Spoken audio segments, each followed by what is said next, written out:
June and Jennifer Gibbons to sisters bound by silence and mystery.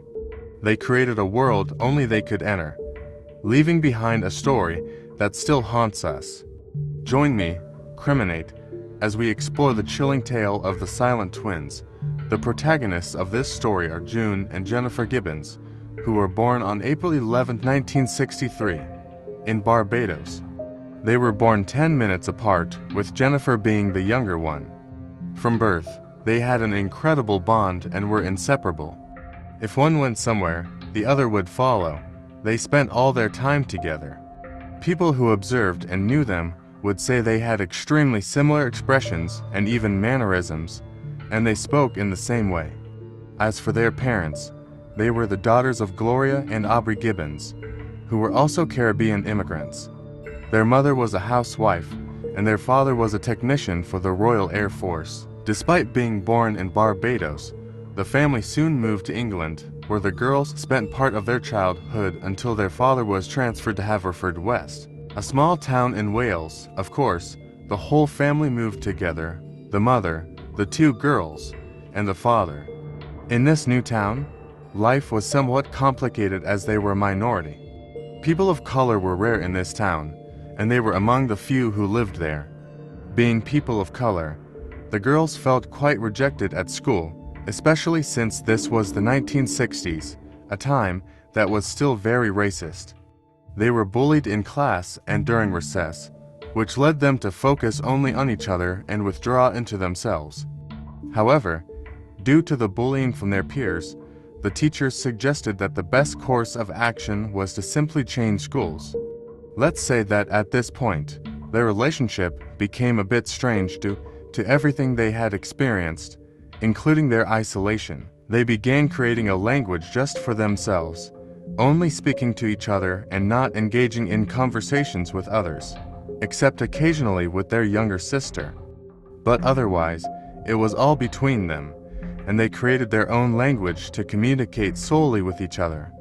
They underwent several psychological tests, of course, to understand their behavior and why they acted this way. They became a sort of fascinating experiment for all the psychologists because it was found that if one of them jumped off a bridge, the other would do the same. It was a completely close, strange, and almost insane relationship. At the age of 14, since they continued to communicate only with each other, the solution was for the parents to send them to different schools, which turned out to be one of the worst decisions. When they were separated, they would enter a sort of catatonic state, meaning their consciousness and thought processes would be severely altered and they would start harming themselves or wanting to do things against their lives. During this separation, June even tried to commit suicide once because she couldn't be with her sister at school. She kept a diary and wrote the phrase, "I must drown myself in the bathtub, or rather get a pin and stab it into my heart." However, she did not commit suicide, but this was just the beginning of a very disturbing life. Obviously, their parents decided they could no longer separate them, so they kept them together in the same house. They didn't send them to school anymore. Instead, they brought the school to their home. They also constantly isolated themselves in their bedrooms, playing a lot with dolls. They had a rather terrifying ritual where they would decide which of the two would wake up first in the morning. The other twin was not allowed to breathe until the first one had woken up and taken her first breath, and only then could the other twin do the same. They continued doing many things like this. They would create stories in their heads, perform theatrical acts, and even recorded some on video and audio tapes. In 1979, they were given diaries as Christmas gifts, and that's when they started writing different stories. They also communicated through these diaries, sending each other letters so that no one else would see them. Each of them began writing quite disturbing stories in these diaries. The settings for these stories were in Malibu, California, USA, and they touched on various topics. June's first work was called Pepsi Cola Addict, which told the story of a young man who was sent to a reformatory where he was sexually harassed by a guard. On the other hand, Jennifer wrote a story called The Pugilist, in which she told the story of a doctor who removed a dog's heart to transplant it into his dying patient. Afterward, the dog's soul possessed the man to seek revenge. They continued writing these types of stories, which were published in a magazine called New Horizons.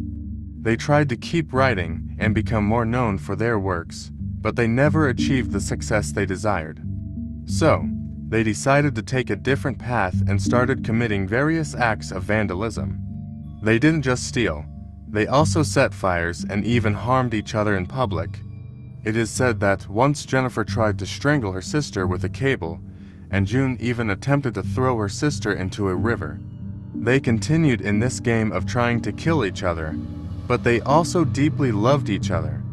It was, as I mentioned, a very, very strange relationship. In 1982, they attempted to set a bar on fire, but that's when they were caught.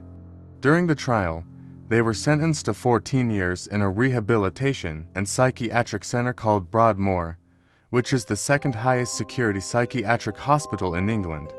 They remained there for the entire duration of their sentence. It's worth noting that they were only 18 years old when they were confined. At first, it seemed that their relationship was quite normal, and they were very happy together, at least because they were still together in the psychiatric hospital. However, later on, June's diaries were discovered, revealing that she actually harbored a lot of envy towards Jennifer. She wrote in her diaries that she felt this envy because Jennifer was superior to her in every way. At one point, she wrote a phrase that said, "She wants us to be equal. There is a murderous gleam in her eyes. Dear God, I am scared of her. She is not normal. Someone is driving her insane, and that someone is me." Eventually, both sisters were examined and diagnosed with schizophrenia. To manage their mood swings, they were given large amounts of medications and painkillers, making it very difficult for them to concentrate on various activities. Jennifer developed a condition due to these medications that caused her to have involuntary movements, commonly known as tics. All of this took a heavy toll on them, both physically and mentally, and they stopped writing the stories they had previously been working on.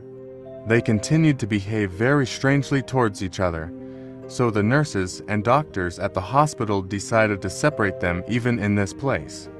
The sisters then began to act even more strangely.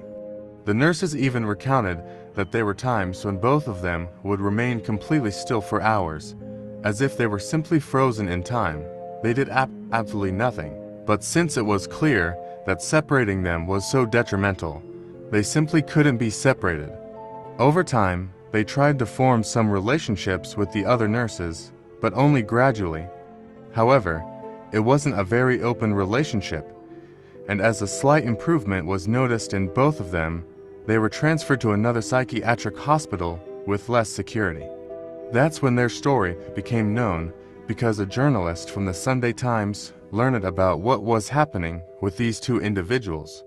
She decided to tell their story, began visiting them regularly, and became the first person to earn the twins' trust. The journalist's name was Marjorie Wallace, and she wrote a book called The Silent Twins, telling their entire story. She was the only person to whom they revealed their biggest secret, the reason why they didn't speak to anyone except each other. They had made a pact in which one of them had to die to free the other. According to this agreement, when one of them died, the other would finally be liberated and could live a normal life, talk to everyone, and carry on as if nothing had happened. This revelation was, of course, very shocking for the journalist. After they confessed this, it became clear why they constantly tried to kill each other, a behavior that continued for a long time as they tried to harm each other to bring about death. However, there came a moment when Jennifer accepted that she would sacrifice herself according to the pact. "So," she said, "I will be the one to die." In March 1993, the twins were both transferred to another hospital, this time with even less security.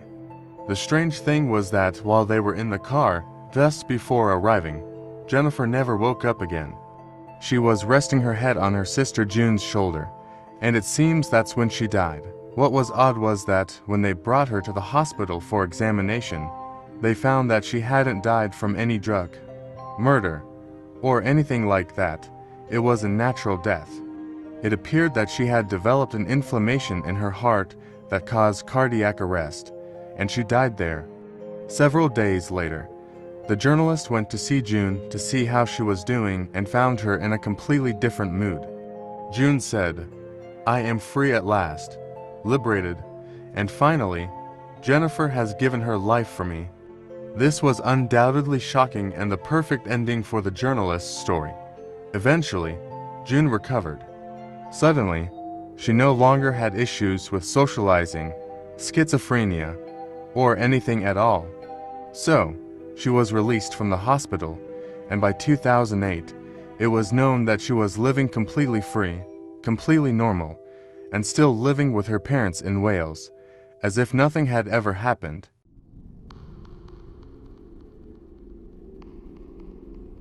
It is said that she is no longer monitored by anyone, not by doctors, hospitals, or judges, and that she only seeks to live a normal life.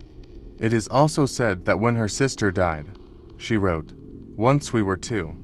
The two of us were one. We were no longer two, but one. Through life. Rest in peace."